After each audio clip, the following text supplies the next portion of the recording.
Assalamualaikum warahmatullahi wabarakatuh. Jumpa lagi dengan channel Suyep. Kali ini saya akan membawakan cerita horor yang berjudul Rumah Makan Gaib Alas Roban. Oke teman-teman, kita langsung ke ceritanya.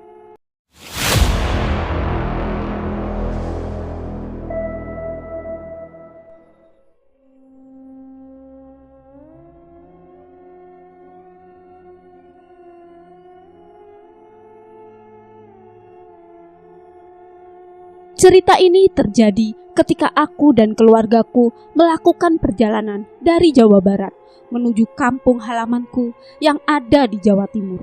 Dan tidak hanya aku, waktu itu semua anggota keluargaku benar-benar masuk dan makan di sebuah rumah makan yang ternyata rumah makan tersebut adalah rumah makan gaib. Awalnya, sepertinya anak pertamaku telah menyadari jika rumah makan tersebut adalah rumah makan gaib. Namun karena aku saja yang kurang peka dengan semua isyarat yang telah diberikannya, akhirnya semuanya pun terjadi begitu saja. Waktu itu adalah hari libur panjang anakku setelah dia selesai melakukan ujian nasional di sekolahnya. Aku yang memang sudah lama tidak berjumpa dengan ibuku, waktu itu hendak mengajak suamiku untuk mengunjungi orang tuaku yang ada di Jawa Timur. "Mas, mumpung Dio libur, ayo pulang ke Jawa Timur," ucapku memulai obrolan pada malam itu. "Kapan?" ucap suamiku singkat. "Ya, kamu bisanya kapan? Aku kangen banget sama ibu. Katanya Mbak Yuli juga melahirkan loh.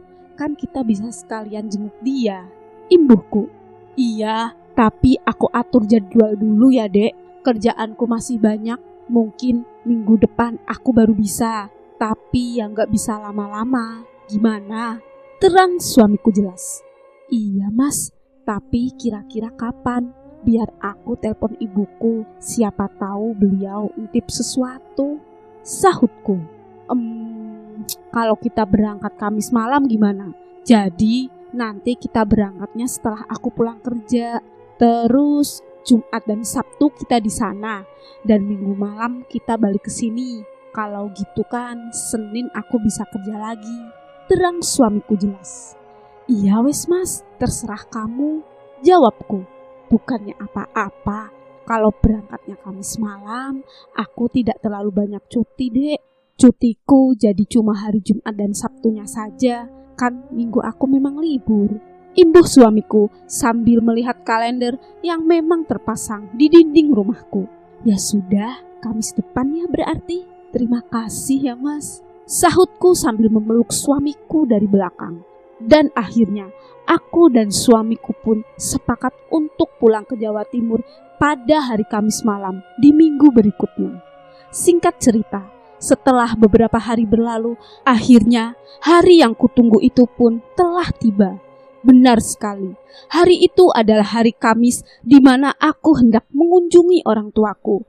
Aku yang memang sudah lama tidak bertemu, waktu itu benar-benar menjadi sibuk mempersiapkan barang bawaanku yang nantinya akan kuberikan kepada orang tuaku. "Aku kerja dulu ya dek, kamu siapkan semuanya. Jangan lupa bawa baju-bajuku dan barang-barang Lila. Kasian, dia masih bayi. Jangan sampai ada yang ketinggalan. Nanti sore pas aku pulang kerja, semuanya harus sudah siap agar kita bisa langsung berangkat," ucap suamiku pagi itu sambil masuk ke dalam mobil dan pergi ke tempat kerjanya. "Iya mas," jawabku dengan mulai mempersiapkan barang-barangku satu persatu.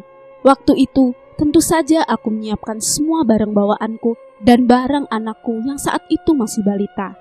Dan tidak hanya itu, oleh-oleh buat orang tuaku yang memang sudah kusiapkan sebelumnya.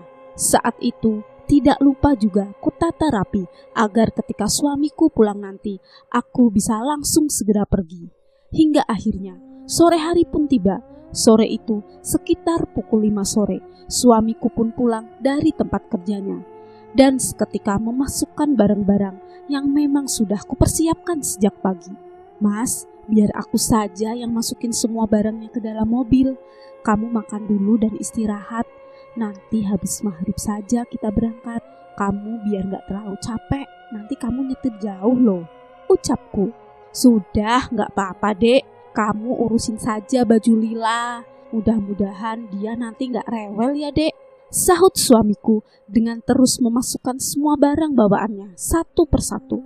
Dan singkat cerita, setelah semua barang bawaanku sudah masuk ke dalam mobil, aku dan suamiku pun berangkat menuju rumah orang tuaku sekitar pukul 6 sore. Sepanjang perjalanan, tentu saja waktu kuhabiskan dengan mengobrol bersama suamiku. Hal itu memang sengaja aku lakukan karena selain agar suamiku tidak cepat mengantuk, malam itu keadaan jalanan benar-benar sangatlah sepi. Dan tanpa terasa, waktu pun berlalu begitu saja. Pinggir jalanan yang awalnya masih terlihat padat dengan pemukiman penduduk, malam itu perlahan mulai sepi dengan tidak adanya rumah yang terlihat berdiri. Hingga akhirnya setelah beberapa jam kemudian, malam itu pun aku sampai di kawasan hutan yang jauh dari keramaian. Malam itu, waktu di ponselku sudah menunjukkan pukul 2 dini hari. Keadaan jalanan yang sepi ditambah dengan tidak ada satupun lampu yang terlihat menerangi, membuat saat-saat itu rasanya tidak akan pernah bisa kulupakan hingga saat ini. "Mas, hati-hati ya," ucapku sambil melihat ke arah kanan dan kiri. Di situ yang kulihat hanyalah pepohonan rimbun yang berjejer dengan rapi.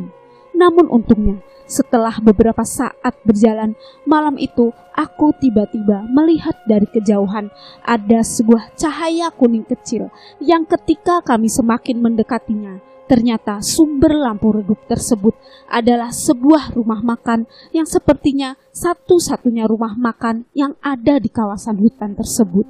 Mengetahui hal itu, suamiku yang sebelumnya diam malam itu tiba-tiba mengajakku untuk mampir ke rumah makan tersebut. Karena aku pun tahu suamiku sejak pulang kerja tadi masih belum makan sama sekali. "Kita makan dulu ya dek, aku lapar nih," ucap suamiku tiba-tiba dengan mulai meminggirkan mobilnya dan berhenti tepat di depan rumah makan tersebut. Dan setelah mobil berhenti di depan rumah makan tersebut, akhirnya aku dan keluargaku pun turun dari kendaraan dan mulai melangkahkan kaki masuk ke dalam rumah makan. Memang ada beberapa pembeli yang terlihat duduk di kursi-kursi yang telah disediakan. Namun anehnya, waktu itu aku memang sempat sedikit bertanya-tanya karena meskipun banyak pembeli, tetapi aku sama sekali tidak melihat adanya kendaraan yang terparkir di depan rumah makan tersebut selain kendaraan milik kami. Padahal nyatanya, perlu kalian tahu, rumah makan tersebut berada di tengah-tengah hutan yang letaknya lumayan jauh dari pemukiman. Semua pembeli ini kesini naik apa ya? Kok nggak ada motor atau mobil sih? Yang ada cuma mobilku. Masa mereka kesini jalan kaki? Kan di sini nggak ada rumah. Pikirku dalam hati sambil berjalan masuk ke dalam rumah makan tersebut. Namun anehnya, belum selesai aku memikirkan semua itu, tiba-tiba aku dikagetkan dengan anak pertamaku yang saat itu tiba-tiba menarik bajuku. "Mama!" teriak Dio. "Ada apa nak?" sahutku sambil menoleh ke arah anakku yang saat itu berdiri tepat di sampingku. "Aku gak mau makan," ucap Dio. Mendengar hal itu, tentu saja aku pun seketika terkejut dan sedikit emosi karena waktu itu aku pun tahu jika Dio juga masih belum makan sejak dari tadi. "Loh, kok gak mau? Sudah, kamu harus makan. Soalnya nanti gak ada rumah makan lagi. Rumah nenek masih jauh, jangan bandel," ucapku sambil sesekali menoleh ke arah suamiku yang saat itu masih terlihat sibuk memilih menu makanan yang memang sudah disiapkan. "Kamu mau makan apa dek?" ucap suamiku. "Ayam goreng aja mas." "Oh ya, nih si Dio gak mau makan katanya," imbuhku. Mendengar ucapanku, suamiku yang sebelumnya sibuk memilih menu makanan pun waktu itu tiba-tiba berjalan menghampiri Dio dan mencoba membujuk Dio agar dia mau makan di tempat tersebut. "Dio, kalau kamu gak makan, besok kamu pasti sakit. Kalau sakit, kamu gak bisa main sama Yuna. Katanya mau main sama Yuna. Kalau kamu mau makan, besok papa belikan mainan di rumah nenek," rayu suamiku. Namun anehnya, bukannya menurut, Malam itu anakku malah terlihat diam sambil sama sekali tidak menjawab perkataan dari suamiku. Kok tumben Dio jadi pendiam? Kan biasanya dia rewel dan suka banget ngomong. Pikirku dalam hati. Kenapa kamu nak? Sahutku. Dan lagi-lagi bukannya menjawab, Dio malah terlihat diam sambil berlindung di belakang tubuhku dengan tangannya yang juga meremas rok panjangku. Mau makan apa? Ucap ibu-ibu tua pemilik rumah makan tersebut di sela-sela aku dan suamiku yang masih terus membujuk Dio. Anu bu, ayam goreng 2 porsi dan teh hangatnya 2. Oh ya, nambah 1 porsi lagi ayamnya ya. Tapi dibungkus saja. Sepertinya anak saya lagi gak mau makan. Terang suamiku sambil mendekati ibu-ibu tua pemilik warung tersebut. Dan anehnya, bukannya melayani dengan penuh ramah, waktu itu ibu-ibu tua pemilik rumah makan tersebut malah terlihat datar dengan tidak sekalipun tersenyum terhadapku. Pemilik rumah makan tersebut seorang ibu-ibu tua. Kalau saya taksir, beliau berusia 60 tahunan. Kulitnya sawo matang dengan keriput yang terdapat di seluruh wajahnya. Dan tidak hanya itu, wajah ibu-ibu tersebut benar-benar datar. Tapi setelah kuingat lagi, semua pembeli di rumah makan tersebut juga terlihat datar dengan tidak sekalipun mengeluarkan kata-kata. Semuanya terlihat sibuk memakan makanannya dengan sesekali melihat ke arah bayiku yang saat itu masih tertidur lelap dalam gendonganku. Dan singkat cerita, setelah pesanan sudah kami ucapkan, akhirnya aku dan suamiku pun duduk di salah satu kursi yang memang telah disediakan. Waktu itu, sembari menunggu pesananku selesai dibuatkan, tentu saja aku pun sesekali kembali melihat ke arah pembeli lain. Yang malam itu, semua pembeli tersebut benar-benar terlihat sangatlah aneh. Jadi, jangankan ketawa, berbicara saja waktu itu tidak ada yang terlihat. Hingga akhirnya, meskipun keadaan rumah makan tergolong ramai, akan tetapi rasanya benar-benar terasa sepi. Dengan tidak ada satupun orang yang terdengar mengeluarkan kata untuk berbicara. Yang terdengar waktu itu hanya suara jangkrik ditambah dengan suara kipas angin yang terdengar terus-terusan berputar. Mengetahui hal itu, aku pun perlahan menarik baju suamiku sambil sedikit berbisik. Jika keadaan di dalam rumah makan tersebut sangatlah mencurigakan. Mas, rumah makan ini kok aneh ya? Semuanya pada diem. Bisikku. Aneh gimana? Nggak gitu dek. Semua pada diem kan, ini sudah malam. Mungkin mereka sudah ngantuk. Jawab suamiku pelan. Dan setelah mendengar penuturan suamiku, aku pun akhirnya diam dengan mulai kembali menyelimuti bayiku yang waktu itu masih dalam keadaan tertidur lelap.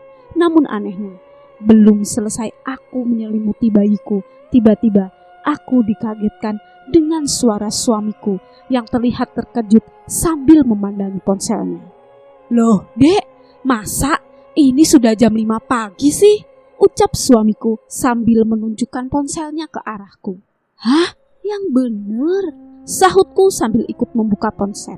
Dan setelah ponselku hidupkan, malam itu aku benar-benar sangat terkejut. Karena malam itu, waktu di ponselku benar-benar sudah menunjukkan pukul 5 pagi. Loh, kok sudah jam 5 pagi sih? Perasaan tadi masuk rumah makan ini masih tengah malam deh. Ucapku sambil terus mengotak-atik ponselku.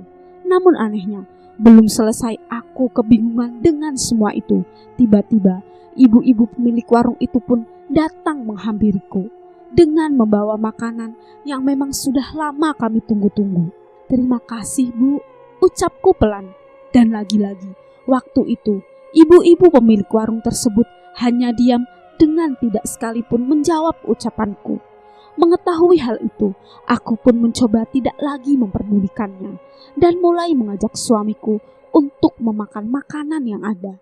Sudah mas, jangan dipikir dulu, mungkin jam di ponselnya yang konslet. Kamu makan dulu ya, ucapku sambil perlahan memberikan piring yang ada di depanku. Iyalah, makan dulu ah, jawab suamiku singkat. Tapi anehnya, ketika aku makan makanan yang memang sudah kupesan, aku kembali terkejut bukan main. Karena ternyata masakan yang ada di rumah makan tersebut rasanya sangatlah enak luar biasa. Merasakan hal itu, aku pun terus saja melahap makananku dengan sesekali terheran-heran dengan semua keadaan yang ada. Masakannya enak banget nih. Pantesan rumah makan ini ramai, pikirku dalam hati sambil mengarahkan pandanganku ke arah anak pertamaku. Dio, makan ya nak, enak loh. Kamu kenapa jadi diem aja? Tanyaku. Sudah dek, Dio sudah kupesankan dibungkus, nanti di mobil suapin saja dia. Kayaknya dia capek perjalanan tadi, sahut suamiku. Namun anehnya, belum selesai aku menghabiskan makananku, tiba-tiba bayi kecilku terbangun dari tidurnya dan seketika menangis begitu saja. Dan tidak hanya itu, tangisan bayiku waktu itu tiba-tiba histeris dengan aku yang sama sekali tidak tahu apa penyebabnya. Mengetahui hal itu, tentu saja aku pun seketika menenangkannya sebisanya sambil berdiri dan mulai menggoyang-goyangkan tubuhnya. Hingga akhirnya setelah mengetahui semua itu, suamiku pun terlihat mempercepat memakan makanannya dan mulai mengambil bayiku dan digendongnya. Sudah sini, biar aku yang tenangin. Kamu selesaiin makanannya. Biar aku bawa Lila keluar dulu, biar ku tenangkan di mobil saja. Di sini takutnya ganggu orang lain, ucap suamiku dengan seketika berdiri dan keluar dari rumah makan tersebut sambil menggendong bayiku. Dan setelah suamiku pergi, tentu saja waktu itu aku di dalam rumah makan tersebut hanya bersama Dio, yang waktu itu masih saja diam dengan tetap tidak mengeluarkan sepatah kata pun. Di situ aku terus menghabiskan makananku yang tersisa hanya setengah saja. Dan tidak hanya itu, aku juga sesekali melihat ke arah pembeli lain. Yang anehnya, mereka terus saja memakan makanan yang ada di depannya tanpa terlihat berhenti. Dari tadi kok gak selesai-selesai sih orang-orang ini kalau makan? Pikirku dalam hati dengan sesekali mengarahkan pandanganku ke arah beberapa pembeli lain yang ada di rumah makan tersebut. Lampu di rumah makan tersebut masih menggunakan lampu kuning dengan cahaya lampu yang memang menyala tidak terlalu terang. Di dalam rumah makan terdapat sekitar 8 meja panjang yang setiap meja terdapat buah-buahan lengkap dengan beberapa makanan ringan dan gorengan. Dan tidak hanya itu, keadaan rumah makan tersebut bisa dikatakan sangat bersih meskipun letaknya di tengah-tengah hutan perbatasan antar kota. Hingga akhirnya setelah aku memandangi bagian dalam rumah makan sambil mengunyah makananku, tiba-tiba pandanganku teralihkan dengan adanya kalender yang saat itu masih menunjukkan tahun 2000, yang tandanya kalender tersebut tertinggal 10 tahun yang lalu. Kalendernya kok masih tahun 2000 sih? Apa memang sengaja gak diganti ya? Pikirku.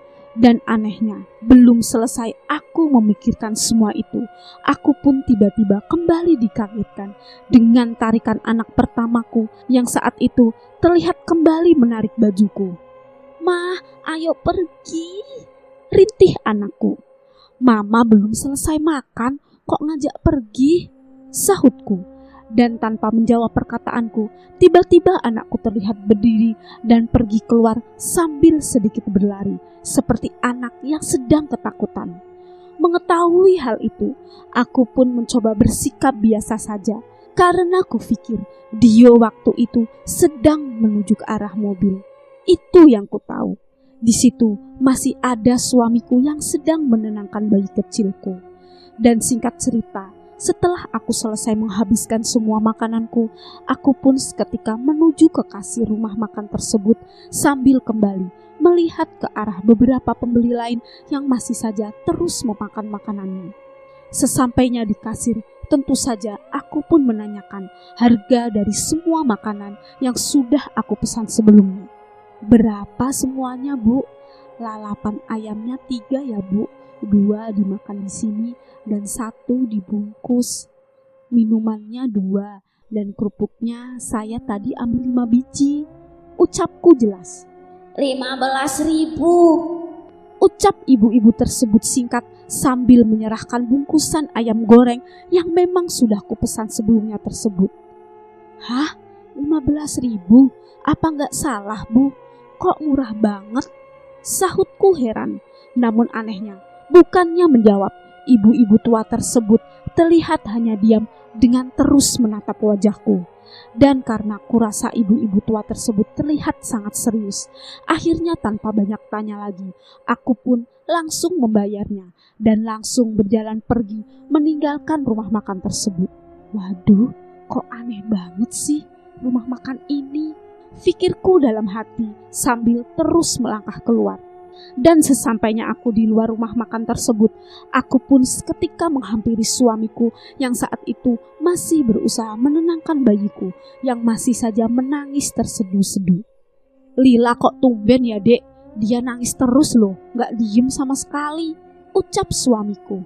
Iya mas, kenapa ya? Sahutku dengan tanganku yang mengambil bayiku dari gendongan suamiku. Namun anehnya, belum selesai aku kebingungan dengan keadaan bayiku, Dio yang sebelumnya hanya diam waktu itu tiba-tiba menangis terseduh-seduh sembari mengajak aku dan suamiku untuk segera pergi dari tempat tersebut.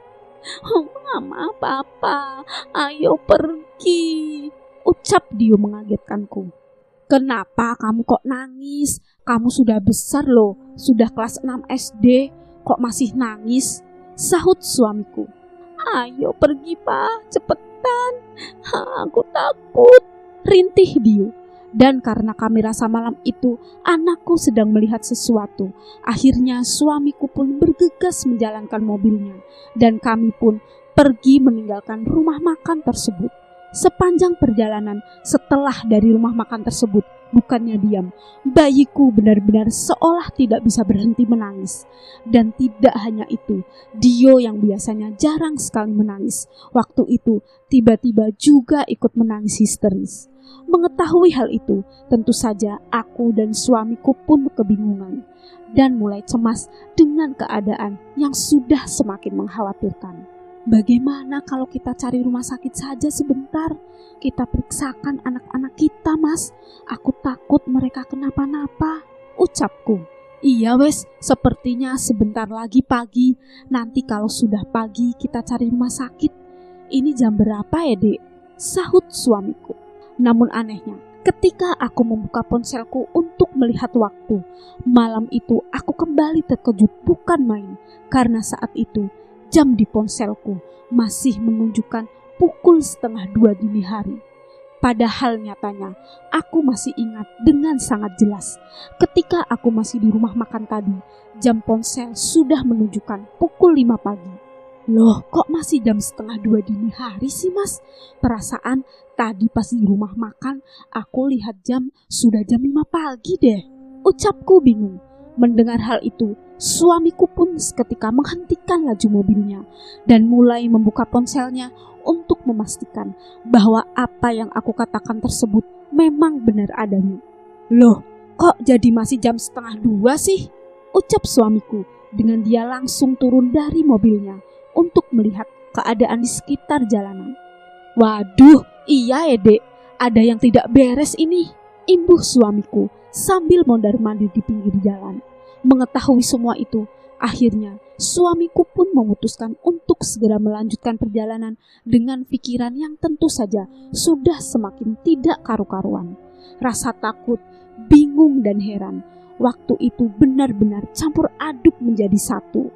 Singkat cerita, setelah beberapa jam berjalan, aku dan suamiku pun akhirnya berhasil keluar dari kawasan jalanan hutan tersebut dan mulai masuk ke area perkotaan. Di situ, kami sengaja berhenti sejenak sambil kembali memikirkan kejadian yang sudah kami alami. Namun sayangnya, karena kedua anakku yang masih saja tidak bisa berhenti menangis, akhirnya kami pun memutuskan untuk mencari rumah sakit atau klinik terdekat agar kami tahu apa yang sedang dialami oleh kedua anakku. Dan akhirnya, berbekal Google Map yang ada di ponselku sekitar pukul 7 pagi, aku pun sampai di sebuah rumah sakit kecil yang ada di pinggir jalan. Di situ tentu saja Aku segera memeriksakan keadaan anakku karena aku khawatir jika terjadi sesuatu. Dan anehnya, menurut keterangan dokter, anakku waktu itu tidak mengalami sakit sama sekali.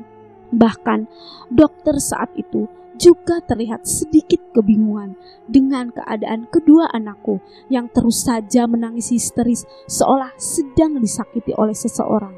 Hingga akhirnya setelah aku menceritakan semua kejadian yang telah aku lalui semalam, dokter pun mulai paham dan mengatakan jika kedua anakku terkena gangguan non-medis. Di situ aku dan suamiku pun bingung, seketika lemas dan memutuskan untuk kembali melanjutkan perjalanan menuju rumah orang tuaku agar anakku segera mendapatkan bantuan. Semua itu memang sengaja kulakukan karena aku pun tahu sepertinya sakit seperti ini bisa disembuhkan oleh ibuku. Dan seiring berjalannya waktu, akhirnya waktu pun menunjukkan pukul 3 sore. Aku sampai di rumah ibuku tidak dengan bahagia, namun dengan keadaan bersedih karena keadaan kedua anakku. Di situ anakku seketika dirawat dan diobati oleh ibuku dengan obat-obatan dan doa-doa Jawa yang aku pun tidak tahu apa artinya. Keesokan harinya, setelah Dio berhasil sedikit tenang, aku pun perlahan mencoba menanyakan apa yang sebenarnya dia lihat di rumah makan semalam. Menurut Dio, di rumah makan tersebut, dia melihat banyak sekali perempuan telanjang bulat dengan rambut yang hanya sebagian. Dan tidak hanya itu, semua perempuan yang Dio lihat semuanya sedang makan anggota tubuh manusia. Ada yang sedang makan jari manusia, telinga manusia, hidung manusia, hingga kaki manusia. Mendengar hal itu, aku pun seketika terkejut bukan main. Karena aku sama sekali tidak melihat apa yang dia lihat. Yang kulihat hanya ada beberapa orang makan, namun tidak kunjung selesai. Dan akhir cerita, setelah mendengarkan semua penuturan Dio, kami pun ketika kembali pulang ke Jawa Barat tidak berani lagi melalui jalanan tersebut. Kami sengaja memilih jalan tol agar semua keluargaku aman dari gangguan yang tidak kuinginkan. Dan selanjutnya, setelah aku menceritakan semua pengalaman itu kepada saudara dan rekanku yang kebetulan tinggal tidak jauh dari kawasan hutan tempat aku bertemu rumah makan tersebut, mereka semua menjelaskan jika di sepanjang kawasan tersebut sama sekali tidak ada rumah makan yang seperti aku ceritakan. Hal itu dikuatkan dengan beberapa tahun berikutnya. Ketika aku kembali mudik, aku sengaja mencoba kembali melewati kawasan hutan itu untuk memastikan keberadaan rumah makan tersebut. Dan nyatanya, aku sama sekali tidak menjumpai rumah makan yang dulu pernah aku hampiri tersebut. Kenyataan tersebut tentu saja seketika membuat aku terheran-heran dengan apa yang sudah aku temukan. Bahkan, aku pun juga masih ingat nasi bungkusan yang dulu sempat dibungkus. Waktu itu isinya pun juga nasi dan lalapan ayam sesuai dengan apa yang sudah aku pesan. Semuanya benar-benar nampak normal dengan tidak ada sedikit pun tanda-tanda jika rumah makan tersebut nyatanya adalah rumah makan setan. Dan akhirnya, kini pengalaman tersebut menjadi sebuah cerita tersendiri di dalam hidupku. Kini meski Dio dan Lila sekarang sudah tumbuh dewasa, aku masih saja sering menceritakan tentang pengalaman ini kepada mereka. Bahwasannya kita sekeluarga pernah makan di rumah makan tak kasat mata. Selesai. Oke teman-teman, sekian cerita dari saya. Wassalamualaikum warahmatullahi wabarakatuh. See you next time. Bye.